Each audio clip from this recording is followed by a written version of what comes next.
मेरे संज्ञान में मीडिया की कई चर्चा संवाद के अंदर ये विषय ध्यान में आया कि लोकसभा सचिवालय ने कुछ असंसदीय शब्दों को जो देश के लोकतंत्र के लिए,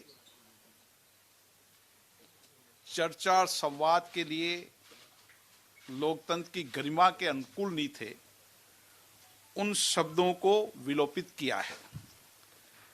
उसमें कुछ राज्यों की विधानसभाओं और देश की अन्य लोकसभाओं या वहाँ के अपर हाउस, उनका संदर्भ भी उसमें दिया गया है। मैं आपके माध्यम से उन माननीय सदस्यों को, देश को जानकारी देना चाहता हूं कि ये लोकसभा की एक प्रक्रिया है, जो प्रक्रिया 1959 से चल रही है।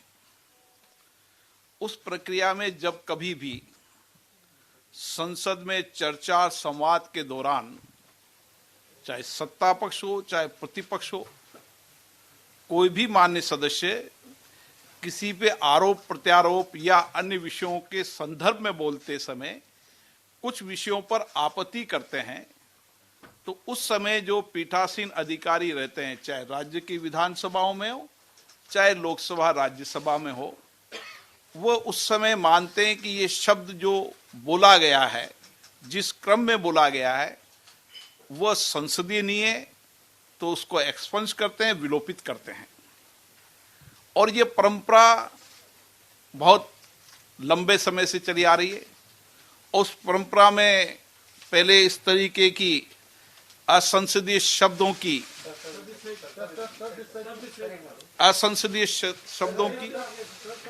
एक किताब निकाली जाती थी। अब क्योंकि संसद के अंदर हमने कोशिश की कि कागज की बचत हो, इसलिए हम इंटरनेट पर डालते हैं इसको। हमारी पहले तो कोशिश रहती थी इस किताब को देश के पत्रकारों को और लोगों को भी उपलब्ध कराएं, पर कुछ लोगों तक पहुंचती थी। हमने कहा देश के अन्य लोगों को भी जानकारी मिले, इसलिए हमने इसको इंटरनेट पर डाला है। और मैं यहाँ बताना चाहता हूँ कि जो डिबेट और चर्चा में जो लोग चर्चा कर रहे हैं, वह माननीय सदस्यों को भी या अन्य जो संसद के दरवाजे जिन्होंने नहीं देखे, वो भी जो चर्चा डिबेट कर रहे हैं, जिनको संसदीय परंपराओं की जानकारी नहीं है, उनको ये जानकारी होनी चाहिए किसी शब्द को बैन नहीं किया है। उस समय के संदर्भ में जब जब भी आवश्यक हुआ तो विलोपित किया है। और कोई भी मान्य सदस्य को उस समय जब उनको उनके भाषण की प्रति दी जाती है, उस समय उनको कोई आपत्ति हो, चाहे सत्ता पक्ष हो चाहे प्रतिपक्ष हो, कि आपने मेरे उन शब्दों को विलोपित किया है, वो विलोपित करना उचित नहीं था, किस कारण से किए हैं। अगर वह सचिवालय के अंदर कोई नोटिस देते हैं तो सचिवालय उस नोटिस पर उनको जवाब देता है। ये सारे शब्द जो विलोपित किए गए हैं, उनकी जो भी माननीय सदस्यों ने बोले, उनकी जानकारी में अच्छा होता कि अगर विलोपित शब्दों के अंदर उनकी आपत्ति होती तो वह सचिवालय को जानकारी देते। हम फिर भी हम उचित समझते, लेकिन न्याय का अधिकार, क्योंकि नियम प्रक्रिया के अंदर पीठासीन अधिकारी का अधिकार है, हम उनकी बात सुनते। हमें उसके बाद भी लगता कि नहीं, ये असंसदीय है, तो ये अधिकार हमें है, नियम प्रक्रियाओं के अंदर हम उस अधिकार को प्रयोग करके असंसदीय मानते हैं। इसलिए मैं आपको ये स्पष्ट करना चाहता हूं कि देश में भ्रम की स्थिति नहीं होना चाहिए। किसी शब्दों को बैन नहीं किया है और किसी सरकार भी बैन नहीं करती है। मैं डिबेट और चर्चा में सुन रहा हूं कि इस सरकार ने बैन कर दिया, उस सरकार ने बैन कर दिया।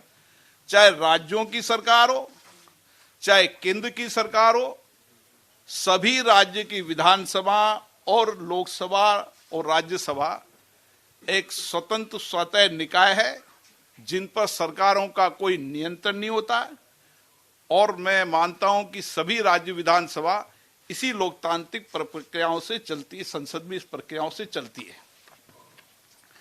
जहां तक जिन शब्दों को विलोपित करने के विषय के अंदर डिबेट और चर्चा कर रहे हैं, उसकी एक लंबी प्रक्रिया है।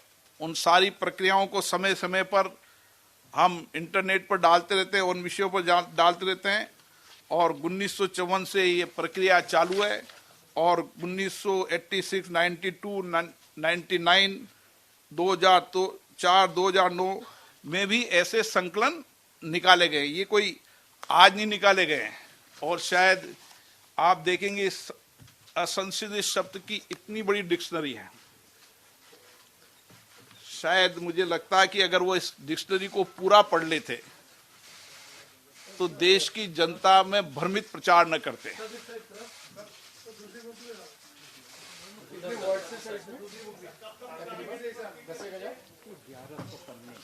1100 पन्ने हैं, आप भी पढ़ लेना इसको, ताकि जब डिबेट करने वाले, चर्चा करने वालों को आप ही जवाब दे सको।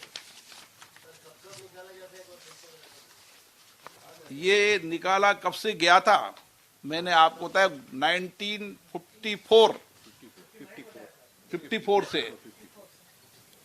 1954 से निकाला गया था।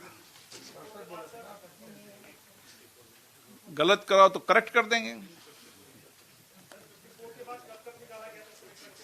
54 के बाद समय समय मैंने आपको बताया ना कि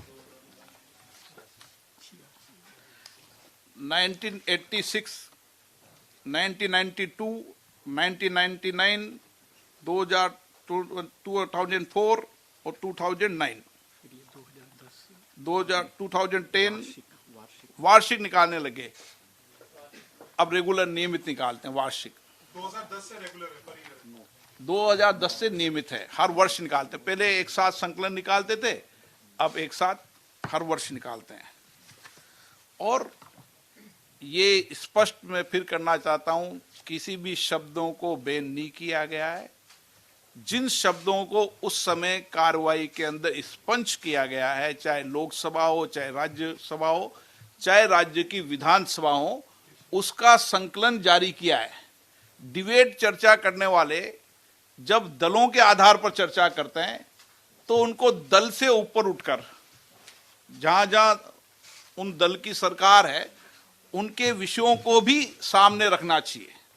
और मेरा मानना है कि भारत का लोकतंत्र जहां पारदर्शी है, जवाबदेही है,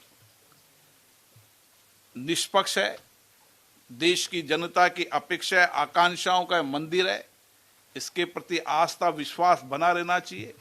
और हमारी कोशिश है कि हम इसकी आस्था विश्वास बना रहें और किसी भी माननीय सदस्यों को भारत के संविधान में यह अधिकार है कि वह अपनी बात स्वतंत्रता से कह सकता है। कोई भी सदन मर्यादित रूप से चले, मर्यादा में हो, ये भी माननीय सभी सदस्यों ने अपने सदन को चलाने के लिए नियम प्रक्रिया बनाई है। लेकिन किसी को स्वतंत्रता के बोलने का अधिकार कोई भी सदन नहीं छीन सकता। लेकिन ये अपेक्षा की जाती है कि सदन में चर्चा संवाद मर्यादित हो, अमर्यादित नहीं हो। देश की जनता भी लोकतंत्र के मंदिर से ये अपेक्षा करती है कि यहाँ पर मर्यादित चर्चा होनी चाहिए। आरोप प्रत्यारोप, सहमति असहमति हमारे लोकतंत्र की विशेषता है। आरोप प्रत्यारोप भी समय समय पर सदनों में लगते आए हैं, व्यंग्य भी हुए हैं। ये सब इस संसद की परंपरा रही है। हम और अच्छी परंपराओं को लागू करें और कभी भी संसद के मामले के अंदर किसी भी तरह की भ्रमित करने की कार्रवाई न करें, ये ऐसी अपेक्षा है।